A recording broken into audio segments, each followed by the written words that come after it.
नमस्कार। प्रारब्ध के एक और अंक में आप सभी का स्वागत है। थंबनेल आज की चर्चा का आपने देख लिया होगा और इससे करंट कोई खबर नहीं है। आज सुबह जब सारे लोगों की नींद टूटी और लोगों ने अपने मोबाइल या टेलीविज़न, अखबार तो नहीं लेकिन टेलीविज़न और अपने अपने मोबाइल के सोशल मीडिया को खोला और न्यूज़ चैनलों को देखा, तो जो सबसे बड़ी खबर आज सुबह की थी वो ये थी कि देश भर में पीएफआई यानी पॉपुलर फ्रंट ऑफ इंडिया, इसके तमाम ठिकानों पर लगातार कल देर रात से छापे पड़ रहे थे। छापे अभी भी पड़ रहे हैं जब हम आपसे बात कर रहे हैं। कुल मिला के अभी तक जो एक खबर है वो आपको बता दूं, 11 राज्यों में कुल 106 लोग गिरफ्तार हुए हैं एनआईए और ईडी के छापों में, जो पीएफआई के दफ्तरों, उनके कारिंदों और उनके नेताओं के घर पर डाले गए हैं। गिरफ्तारियां कुल 106 हुई हैं। आंध्रा से 5, असम से 9, दिल्ली से 3, कर्नाटक से 20, केरल से 22, एमपी से 4 यानी मध्य प्रदेश से 4, महाराष्ट्र से 20, पुडुचेरी यानी जो पौंडीचेरी था वहाँ से 3, राजस्थान से 2, तमिलनाडु से 10 और उत्तर प्रदेश से 8। इस तरीके से टोटल कुल मिला के 106 गिरफ्तारियाँ अब तक हो चुकी हैं। और इसमें ध्यान देने वाली बात यह है कि ये जो छोटे स्तर के कार्यकर्ता या मेंबर्स पीएफआई के हों, ऐसा नहीं है कि सिर्फ वो गिरफ्तार हुए हैं। इन 106 लोगों में पीएफआई का नेशनल अध्यक्ष ओमा सलाम शामिल है, यानी उसको गिरफ्तार किया गया है। केरल पीएफआई का अध्यक्ष मोहम्मद बशीर, वो गिरफ्तार हुआ है। इनका राष्ट्रीय सचिव वीपी रजुद्दीन, वो गिरफ्तार हुआ है। राष्ट्रीय परिषद का सदस्य पीएफआई का पी कोया, वो गिरफ्तार हुआ है। और पीएफआई दिल्ली का अध्यक्ष परवेज भी गिरफ्तार हुआ है। तो इस तरीके से इन 106 गिरफ्तारियों में बड़े नाम भी शामिल हैं जो पॉपुलर फ्रंट ऑफ इंडिया के बड़े ओहदेदार हैं, बड़े पदों पे हैं। अध्यक्ष है, उनका राष्ट्रीय अध्यक्ष तक गिरफ्तार हुआ है। कई राज्यों के उनके अध्यक्ष गिरफ्तार हुए हैं। अब आइए जरा पीएफआई के जो इतिहास है उसके बारे में आपको बताएं। दरअसल 2001 में जब 9/11 के बाद तमाम आतंकवादी संगठनों के आपस में रिश्ते और इनका आपस में गठजोड़, इसका खुलासा हुआ, तो उसके बाद उस समय की सरकार ने 2001 में सिमी पर प्रतिबंध लगाया सबसे पहली बार। ये प्रतिबंध लगातार चलता रहा। 2014 में ये 5-5 साल के लिए लगाया जाता रहा। तो इसकी मियाद ही ऐसी होती है कि इसको आप 5 साल के लिए ही लगा सकते हैं एक बार में। तो 2014 तक ये चलता रहा। 2014 में फिर इसके ऊपर 5 साल का प्रतिबंध लगा और उसके बाद 2019 में भी फिर 5 साल का उस बैन को, सिमी के बैन को एक्सटेंड कर दिया गया। अब देखिए 2001 में जब सिमी पर बैन लगा तो उसके बाद 2007 में पीएफआई की स्थापना हुई। मजे की बात यह है कि पीएफआई की स्थापना 3 मुस्लिम संगठन, उनका मर्जर करके बनाया गया। और ये तीनों के तीनों संगठन साउथ इंडिया यानी दक्षिणी भारत के थे। उसमें से एक था केरल का नेशनल डेमोक्रेटिक फ्रंट, दूसरा था the Karnataka forum of dignity और तीसरा था मनीथा नेथी पसाराई। हो सकता है कि मैं इसके उच्चारण में दोष हो क्योंकि ये तमिलियन नाम है और ये संगठन था तमिलनाडु का। तो इन 3 संगठनों के विलय के साथ यानी मर्जर के बाद पीएफआई का जन्म होता है 2007 में। अब 2007 के बाद लगातार ये संगठन, चूंकि साउथ से शुरू हुआ था, दक्षिण भारत से शुरू हुआ था, तो इसकी सबसे पहली जो पैठ बनी वो बनी दक्षिण भारत में। वो राज्य थे कर्नाटका, वो राज्य था केरल, वो राज्य था तमिलनाडु। और आप गिरफ्तारियां भी देखिए तो तमिलनाडु से 10, केरल से 22 और कर्नाटक से 20।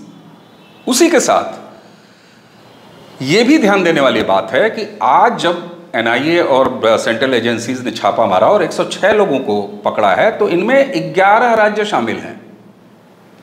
और ध्यान देने वाली बात यह है कि केरल और तमिलनाडु के बाद कर्नाटका, केरल और तमिलनाडु के बाद अगर सबसे ज़्यादा गिरफ्तारी कहीं से हुई है तो वो राज्य है महाराष्ट्र। उत्तर प्रदेश से भी 10 गिरफ्तारियां हुई हैं। तो जिसका अर्थ है, मैं ये नंबर्स आपको इसलिए गिना रहा हूं कि इसका अर्थ ये है कि सुदूर दक्षिण में, दक्षिण भारत में शुरू होने वाला ये संगठन धीरे धीरे धीरे धीरे आज इस स्थिति में है कि पैन इंडिया इसकी उपस्थिति है। ये गिरफ्तारी से साबित होता है। और अभी तो ये गिरफ्तारियां हैं, शुरुआती गिरफ्तारियां हैं। अभी इन लोगों से और पूछताछ जारी है, और जब हम आप बात कर रहे हैं, जब हम ये वीडियो कर रहे हैं, उस समय भी एजेंसीज की कार्रवाई चालू है। अब थंबनेल का जो विषय है उसको अगर आपने देखा होगा तो हम वहाँ ये कह रहे हैं, हमारा थंबनेल ये कह रहा है कि यह बड़ा सुखद रहा कि पीएफआई पर किसी तरह का बैन नहीं लगा। जब मैं ये कह रहा हूँ तो इस कही गई बात के दो पहलू हैं। पहला पहलू ये है जो तकनीकी है, कानूनी है। तकनीकी और कानूनी इस मामले में है कि किसी भी संगठन पर प्रतिबंध लगाने के लिए पर्याप्त साक्ष्य, आधार और सबूत चाहिए, जो एजेंसियों ने लगातार इकट्ठा किया। बैन लगा दो कि नारे से कोई बैन नहीं लगाया जा सकता। अगर लगा भी दिया गया तो वो कोर्ट में चैलेंज हो जाएगा और कोर्ट से मजबूर हो जाएगी सरकार बैन हटाने के लिए, या कोर्ट खुद ही वो बैन हटा देगा, या सरकार को डायरेक्शन दे देगा कि आप ये बैन, आपके पास पर्याप्त आधार नहीं है, इसलिए आप ये बैन समाप्त कीजिए इस अमुक संगठन पर। तो इसलिए हम ये कह रहे हैं कि ये संतोष की बात है कि झटके में या जल्दीबाजी में किसी तरह का बैन नहीं लगा। दूसरा पहलू ये है कि बैन लग भी नहीं सकता था जल्दीबाजी में बिना किसी सबूत और आधार के। तो इस तरीके से जब केंद्रीय एजेंसीज ने सारे सबूत इकट्ठे कर लिए, सारे लिंक इस्टेब्लिश कर लिए, टेरर फंडिंग का हो, आतंकी गतिविधियों में शामिल रहने का हो, और पीएफआई नज़र में तब आया शाहीन बाग। अगर आप सभी को याद हो तो शाहीन बाग के आंदोलन में जिस तरीके से दिल्ली को केंद्र बनाया गया और लगातार बड़े पैमाने पर वहाँ पर इंतज़ाम होते रहे, खाने का इंतज़ाम हो, शामियानों का इंतज़ाम हो, शिफ्टों में लोगों के आने का इंतज़ाम हो, तमाम सेलिब्रिटीज़ वहाँ पर बुलाए जाते रहे। आखिर ये पैसा आ कहाँ से रहा था? वो कहाँ का इंतज़ाम था जो बिरयानी की देगें सज रही थी? वो कहाँ का इंतजाम थे जहाँ सेलिब्रिटीज़ जो एक छोटे से स्टोर का उद्घाटन करने के लिए लाखों लाख रुपया ले लेती हैं या ले लेते हैं, वो वहाँ पहुँच रहे थे। एक पूरे संगठित तरीके से ये न सिर्फ दिल्ली में चलाया जा रहा था, बल्कि इसका फैलाव धीरे धीरे उत्तर प्रदेश, मध्य प्रदेश, राजस्थान और पूरे देश में इसको फैलाने का पूरा प्रयास हुआ। लेकिन चूंकि दागदार जमीन पर खड़ा ये आंदोलन था, जनता का कोई समर्थन इसे नहीं मिल रहा था, इसलिए प्रायोजित शामियाने अपने आप कभी न कभी बंद हो ही जाते हैं जब रेजकारी, चिल्लर और गल्ले में पैसा खत्म हो जाता है। लेकिन एजेंसीज यहाँ चुप नहीं थी, वो अपना लगातार काम कर रही थी, क्योंकि ये सवाल उनके सामने भी था कि आखिर इतना पैसा आ कहाँ से रहा है, बाकी गतिविधियों में भी लगाने के लिए पैसे कहाँ से आ रहे हैं। और तब शुरू हुआ एनआईए का रोल, और एनआईए ने जब ये काम करना शुरू किया तो उसके बाद टेरर फंडिंग के लिए जो मनी ट्रेल मिली वो मिली ईडी। इसलिए आज एनआईए और ईडी संयुक्त रूप से ये छापेमारी कर रही हैं। एनआईए के पास मनी ट्रेल है, पैसों के आने जाने का पूरा रास्ता है, कैसे पैसे आए हैं, कहाँ से आए हैं, किसको गए हैं और किस मद में किस उद्देश्य के लिए खर्चे किए गए। तो ये सारी चीज़ें आज एनआईए और ईडी के पास जानकारी है। और बताया तो यह भी जा रहा है, चूंकि अभी लगातार छापेमारी और कार्रवाई की प्रक्रिया चल रही है, तो कोई भी सूचना इस समय देना अंतिम नहीं माना जा सकता। लेकिन खबर यहाँ तक है कि केरल से लगभग 1 ट्रक भर के दस्तावेज और बाकी सबूत बरामद हुए हैं, एनआईए के कब्जे में हैं, ईडी के कब्जे में हैं। और अब पीएफआई के इन तमाम बड़े ओहदेदारों को दिल्ली एनआईए मुख्यालय लाए जाने की तैयारी है और वहां इनसे और पूछताछ होगी, और निश्चित ही ये 106 का नंबर कहां तक जाएगा ये तो पूरी कार्रवाई होने के बाद ही पता चलेगी। अब आते हैं कि कल्पना कीजिए,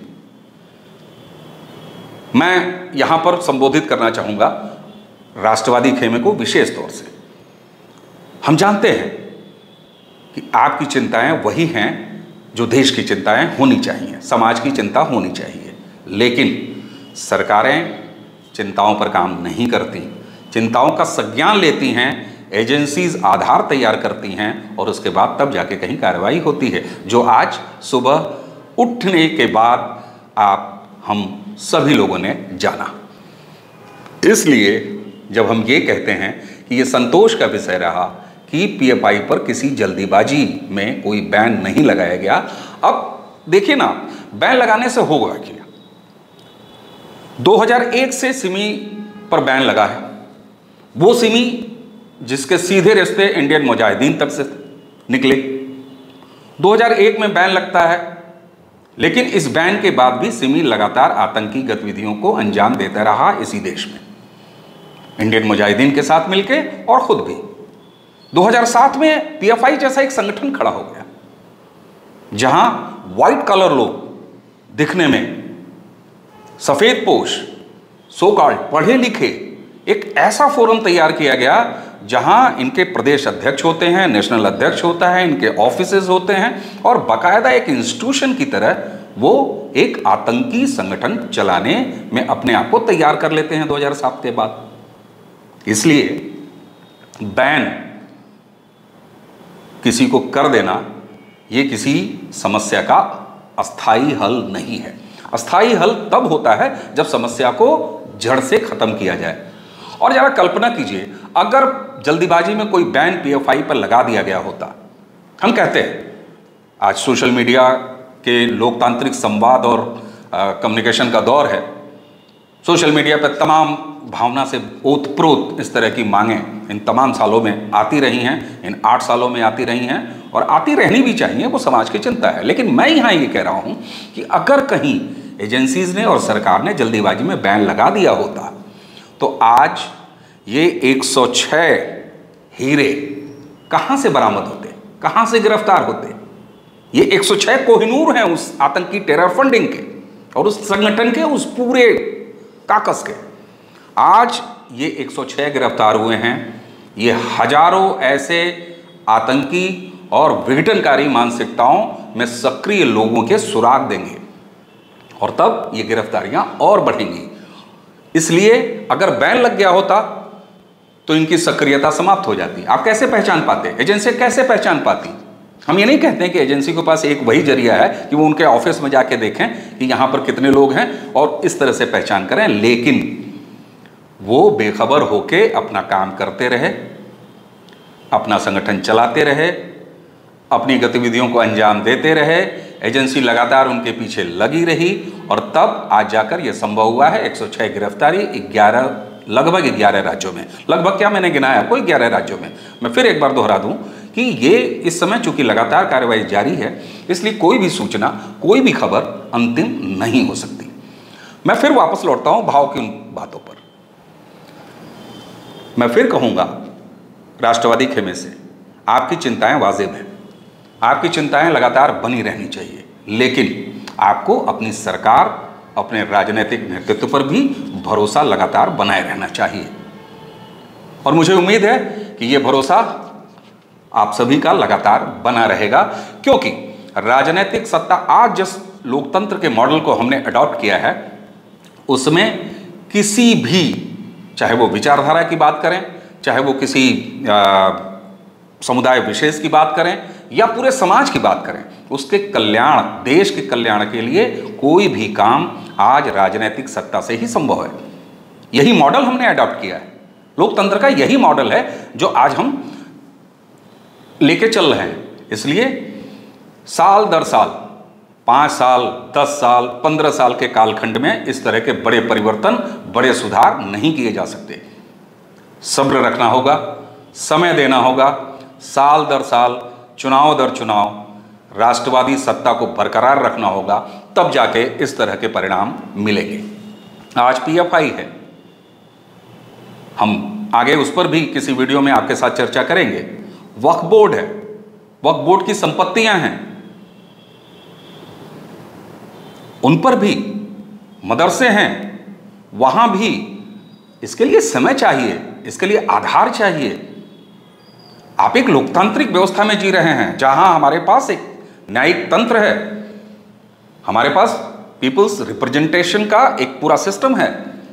इसलिए कोई भी काम जल्दीबाजी में नहीं किया जा सकता।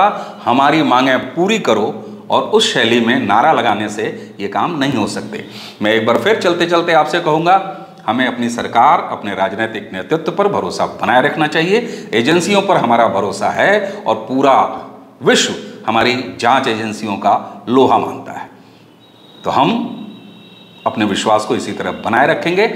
आगे अगर इस विषय पर कोई नया डेवलपमेंट हुआ तो हम फिर आपके साथ होंगे।